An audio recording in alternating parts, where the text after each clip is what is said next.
On June 14th, 2003, around 2 o'clock a.m., George Harold Davis opened fire outside a tavern in Ennis, Madison County, Montana, killing one and wounding 6 others. He fled in a gold Ford Taurus. An all-points bulletin was issued.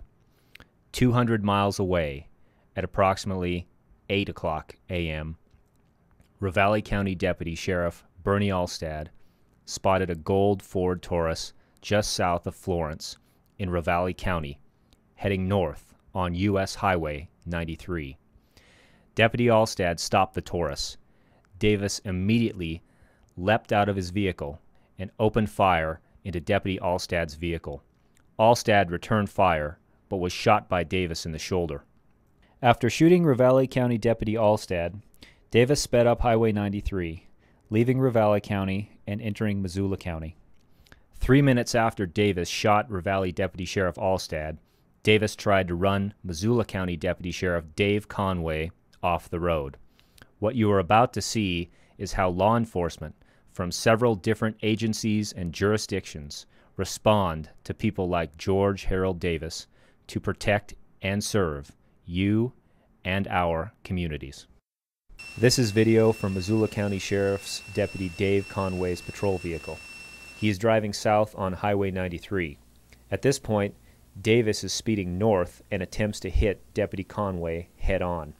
Deputy Conway avoids the collision, turns, and pursues Davis.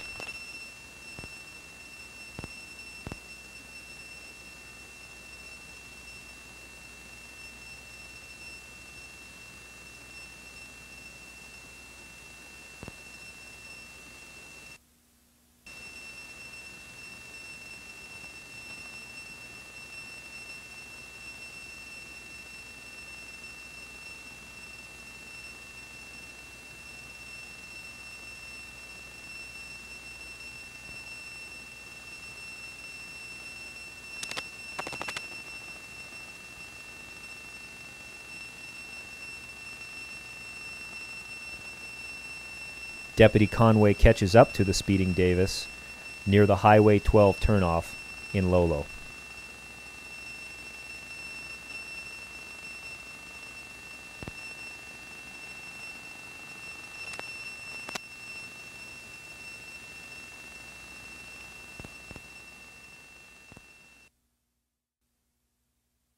What you now see is video from Montana Highway Patrol Trooper Jason Hildenstab's patrol vehicle. Trooper Hildenstab has joined the pursuit and is directly behind Davis. Davis is speeding west on Highway 12 toward Idaho.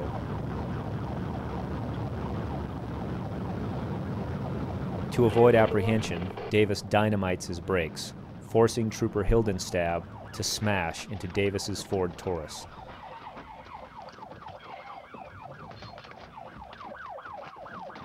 Now Davis gets out of the Taurus and opens fire, trying to kill another law enforcement officer.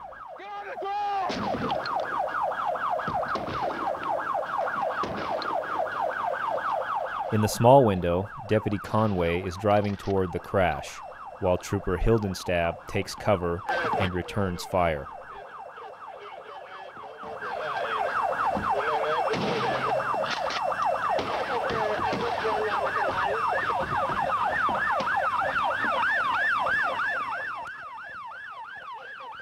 The main window is now video from Deputy Conway's patrol vehicle as he arrives to help Trooper Hildenstab.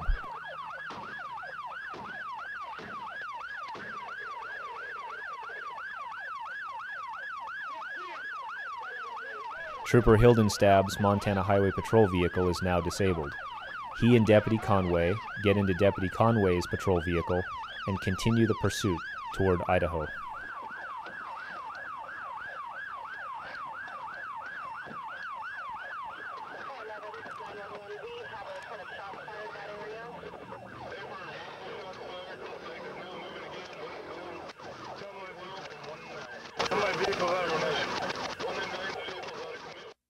In the main window, an Idaho State Trooper heading east into Montana stops his vehicle near the top of Lolo Pass to lay down spike strips to stop Davis. In the small window, Deputy Conway and Trooper Hildenstab, traveling together in Deputy Conway's patrol vehicle, continue to pursue Davis as he speeds toward the Idaho border.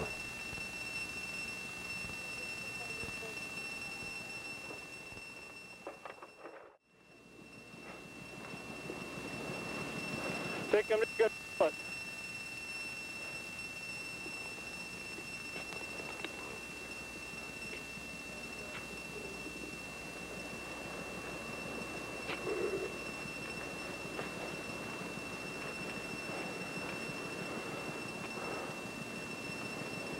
They're coming.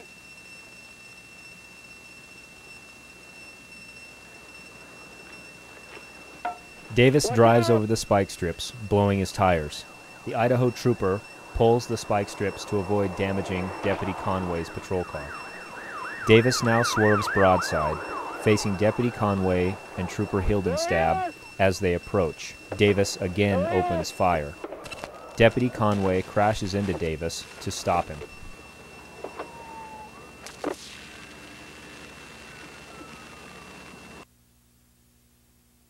In slow motion, you can see Davis shooting and Davis's gun flying into the air upon impact.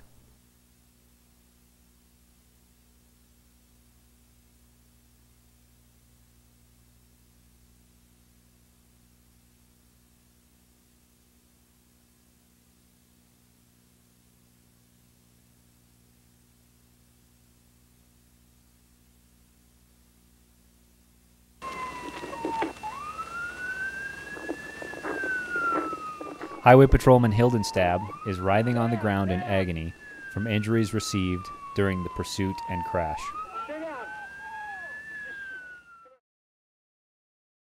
In 6 hours' time, George Harold Davis killed 1 person and severely injured 8 other people in 3 different counties.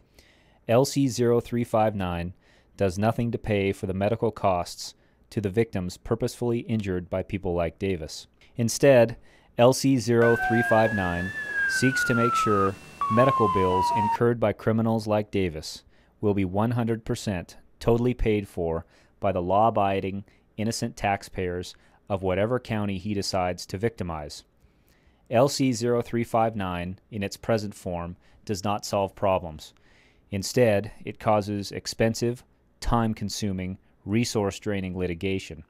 Litigation between the various counties, law enforcement agencies, and the medical providers as to who will be eventually responsible for a criminal's medical bills for injuries incurred while on a crime spree. LC-0359, the detainee bill, should not deviate from long-held standards of when a person is under arrest or detained in order to pay a criminal's medical bills. Instead, the state should establish a state contingency fund that medical care providers could access only after a showing that the criminal is unable to pay or his insurer is unable to pay. A county should not be threatened with bankruptcy by an unfunded mandate simply because a law enforcement agency, when enforcing state law, has to use force to subdue a dangerous, out-of-control criminal who happens to be found within the county's borders.